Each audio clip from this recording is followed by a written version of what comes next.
Welcome to the Designers Guild studio, very private studio I have to say. The starting point for this autumn's collection, we found a beautiful costume from Central Asia, and what was so exciting about this costume is it was a real mixture of weave and print, ikat, flowers, and it was sort of wonderful, wonderful colours, and that's really set the seed growing from there. This is one of our mood boards, and there's a mixture of all the ingredients, from an Indian miniature to gorgeous Howard Hodgkin painting, some wonderful silk colours, because in fact part of this collection then went into a whole silk collection that you're seeing, and this sort of sets the scene and becomes part of the inspiration. I guess this season is sort of global glamour, quite rich. There's a feeling of maybe a sort of more ethnic feeling, bright, rich colours, but they're always tempered by soft neutrals. And, you know, colours, it's your intuitional feeling for colour that makes the collection really buzz and work. So, very exciting, our autumn 14 collections. This mixture of silks and printed fabrics and velvets, a whole rich mixture together. In fact, this is one of our hand-painted pieces of artwork, and this is the actual cloth that we printed on really lovely fine linen. We put a lot of investment into our origination costs because I feel that's very, very important, and it gives that handmade quality to the product. Here we have an ikat, an embroidered ikat on silk this time, mixed with beautiful stripe. I love mixing pattern and stripes and plains together. Another sort of really rich silk satin stripe. That's the whole width. Beautiful design, I think. And it's sort of, it's taken on the feeling of that first costume, but it's relevant for now. It's alive and innovative contemporary fabric. And then we go through to a much richer colour palette. And here you can see this sort of really beautiful shaded damask.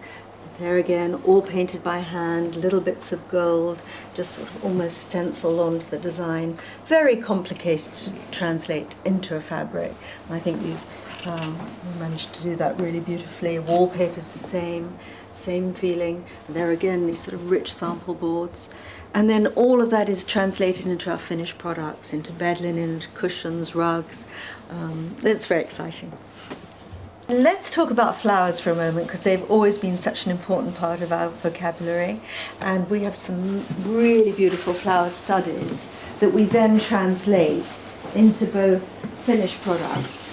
For instance, some of our cushions, absolutely gorgeous, painted, and then they're embroidered, and then all trimmed beautifully.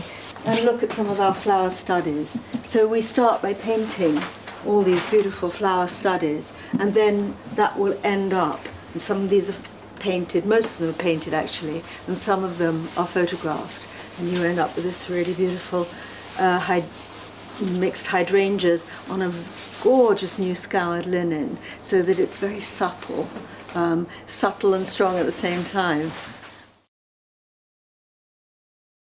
So we've talked about our different textures, for instance, from velvet to really beautiful silk collection this season, and that's what we're working here. And every colorway is majorly important. So in order to get that vibrant color, we'll find little bits of textile or thread, or it's all hand painted. And all of those ingredients together, that very personal touch, is what's really important to me. Wallpaper is an extremely important part of our language, and we coordinate everything through so that the wallpaper shades will match, if you want it to do that, with the fabrics and with the accessories. Texture is really important in wallpaper. Exactly the same emphasis on our papers as our fabrics. Or, you know, one might want to be just purely textural and just use the wallpaper and not mix and match. We try and focus on all those different areas of people's individual taste. So we've talked about strong colour, but neutral is really important. And neutral is a colour, black and white is a colour. And something like this beautiful silk fabric, we saw in another version in all bright colours, and how it changes its character. So I love using all these shades of neutrals and greys to sort of set off all the brighter colour. It's a very important part of our vocabulary. Love the sound of that silk, by the way. And then here we've used a really beautiful flower print in neutral, and we've just added some jade and citrus colour to it so that you could have a completely neutral scheme and then bring in tiny bits of colour that just sort of set another scene. And all of that is possible within the collection. So very, very important part of our vocabulary are all these neutral shades. As well as all our pattern collections, the base of each collection we launch a new essentials, or 2 or 3 new essentials, which are beautiful linens, velvets, silks, mixtures of textures, and that really forms actually probably half our collection and the basis of a very important part of our world, which is playing. What's important for me is that our textiles have to be of the right quality, they have to maintain their essence and really perform well.